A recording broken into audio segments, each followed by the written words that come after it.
当年偶然刷到这条影片，实乃冥冥之中的机缘所致，这预示着您的财富之路将一片坦途。在留言区写下接好运意外之喜，亦会接踵而至。若能牢牢把握这份机遇，便能抵达财富自由的彼岸，尽享顺遂与富足。此刻不妨以订阅与点赞回应这份难得的缘分。愿苍天垂怜，赐予您源源不断的财富，康健长寿的体魄，让每一日都充盈着惊喜与喜悦，从此远离所有困顿与烦忧。在古老的华夏大地上，传统节日如同璀璨星辰，点缀着岁月的长河。每个节日都承载着深厚的文化内涵与神秘传说。其中，中元节这个于每年农历7月15降临的特殊日子，更是笼罩着一层神秘的面纱。2025年9月6日，又将迎来这一充满神秘氛围的中元节。中元节，民间俗称鬼节，因在农历7月15，也被叫做7月半、7月旺。其节名源自道教，佛教称其为盂兰盆节，它有着浓厚的道、佛两教色彩。然而最初的来由，却与儒家文化紧密相连，是中国古代3大鬼节之一。远古时期，相传7月初1开鬼门关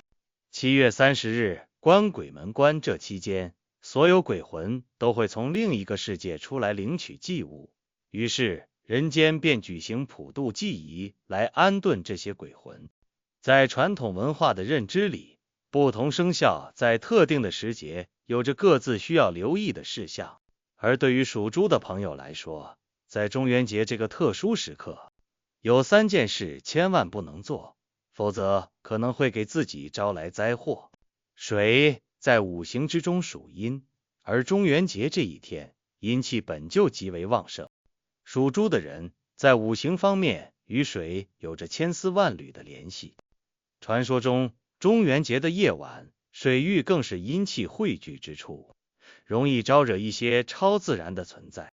民间常称之为水鬼等。一旦属猪之人在此时进行游泳、划船等水域活动，极有可能扰乱自身的气场平衡。从过往的一些故事传说来看，曾有属猪之人在中元节夜晚不听劝阻下水游泳，上岸后便开始莫名发烧，身体虚弱，精神状态也变得极为萎靡，多方寻医问药均不见好转，最后经一些懂传统习俗的长辈指点，进行了相应的祈福消灾仪式后，才逐渐恢复。虽然这些故事带有一定的神秘色彩，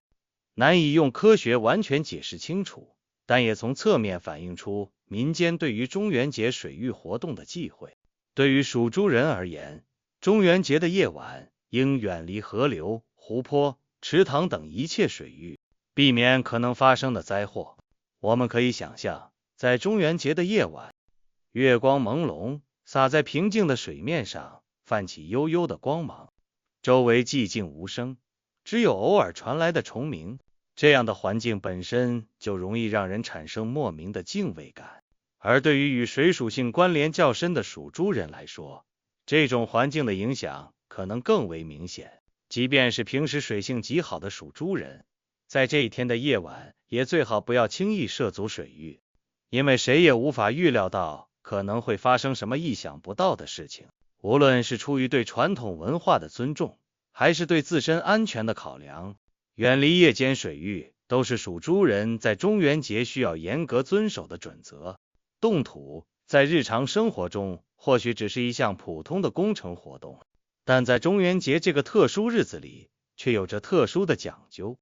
按照传统观念，土地之下栖息着诸多神灵和亡灵，中元节期间，他们的感知更为敏锐。属猪之人若在此时随意动土，无论是在家中庭院进行小规模的挖掘，还是参与大型的建筑工程，都可能惊扰到地下的神灵和亡灵，从而引发他们的不满，给自己带来灾祸。在一些农村地区，至今仍严格遵循着中元节不动土的习俗。若是有人违反，村里的长辈们会忧心忡忡，认为这会给整个家族乃至村庄带来不好的影响。从属猪人的命理角度来看，随意动土可能会破坏自身与周围环境的和谐气场，打破原本的平衡，导致负面能量的侵入。所以，属猪人在2025年7月15中元节这一天，一定要避免任何形式的动土行为，守护好自身的安宁。农村的老人常常会讲述一些因在特殊日子动土而遭遇不幸的故事。虽然这些故事的真实性难以考证，但却一代代流传下来，警示着后人要心怀敬畏。比如，曾经有个村庄，有人在中元节这天为了扩建房屋而挖地基，结果没过多久，家里就接连发生不顺心的事情，要么是家人突然生病，要么是农作物收成锐减。后来请了风水先生来看，才知道是动土惊扰了地下的神灵。经过一番祭拜和补救，情况才慢慢好转。这些故事虽然带有传奇色彩，但也让人们对中元节动土这件事更加谨慎。对于属猪人来说，本身可能在这一天气场就比较特殊，动土带来的影响或许会更大，所以更应该严格约束自己，不进行任何动土相关的活动。中元节的夜晚被认为是阴气最盛、鬼魂活动最为频繁的时候，属猪之人本身气场相对较为敏感，如果在此时晚归或者外出夜游，很容易受到外界负面能量的干扰。夜晚的街道、小巷在中元节的氛围下显得格外阴森，属猪人在这样的环境中行走，可能会感觉后背发凉，莫名恐惧。这或许就是受到阴气影响的表现。曾经有属猪的年轻人在中元节夜晚和朋友聚会后玩得太尽兴，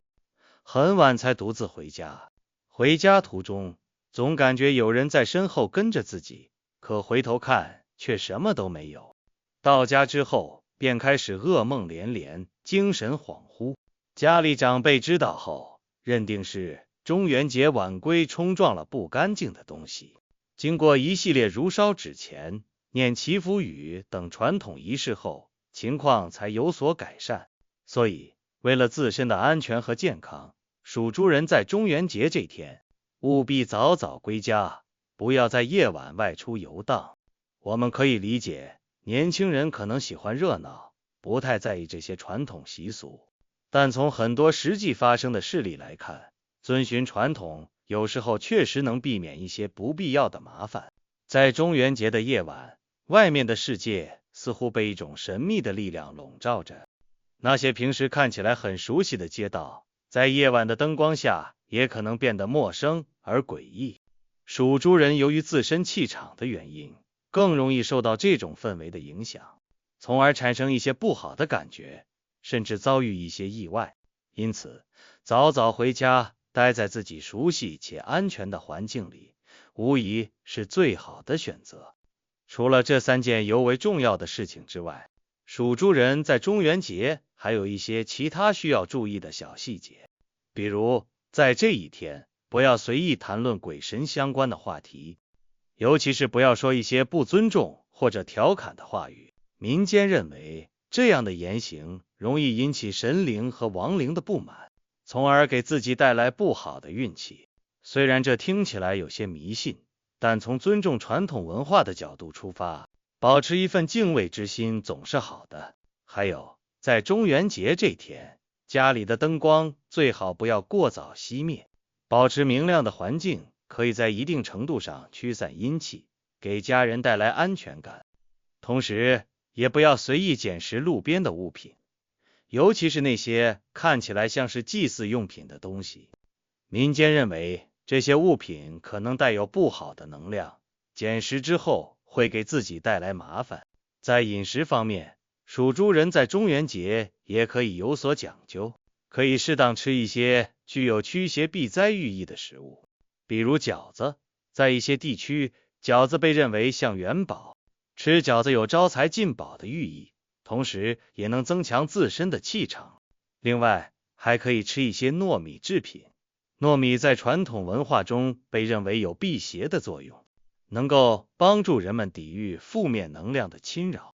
当然，这些饮食上的讲究更多的是一种心理上的安慰，但通过这样的方式，也能让属猪人在这一天更加注重自身的状态，保持积极乐观的心态。中元节作为一个有着悠久历史的传统节日，其背后蕴含着丰富的文化意义和人文关怀。它不仅仅是一个祭祀亡灵、祈求平安的日子，更提醒着人们要珍惜当下的生活，感恩身边的人。对于属猪人来说，在这一天遵守相关的习俗和禁忌，不仅仅是为了避免灾祸，更是对传统文化的一种传承和尊重。我们生活在一个科学技术飞速发展的时代，很多传统的观念和习俗受到了人们的质疑和挑战，但我们也应该认识到，传统文化是一个民族的根和魂，其中蕴含着先辈们的智慧和经验。虽然有些习俗无法用科学来解释，但它们在长期的流传过程中，已经成为了人们生活的一部分，影响着人们的思想和行为。对于中元节的这些禁忌，我们可以抱着一种理性的态度去看待，既不要盲目迷信，也不要全盘否定。属猪的朋友们，在2025年7月15中元节这一天，一定要牢记这3件千万不能做的事情，同时也要注意其他的一些小细节，让我们以一种敬畏和尊重的心态来对待这个特殊的节日，用自己的行动去守护家人的平安和幸福。相信只要我们心怀善意，尊重传统，就一定能够在这个特殊的日子里平安度过，迎来更加美好的生活。在这个充满神秘色彩的中元节，希望每一位属猪的朋友都能谨慎行事，避开这些可能带来灾祸的行为，让我们在传承传统文化的同时，也为自己的生活增添一份安宁与祥和。欢迎大家关注订阅，后续将为您带来更多关于传统节日与生肖运势的精彩内容，一同探索古老文化的魅力。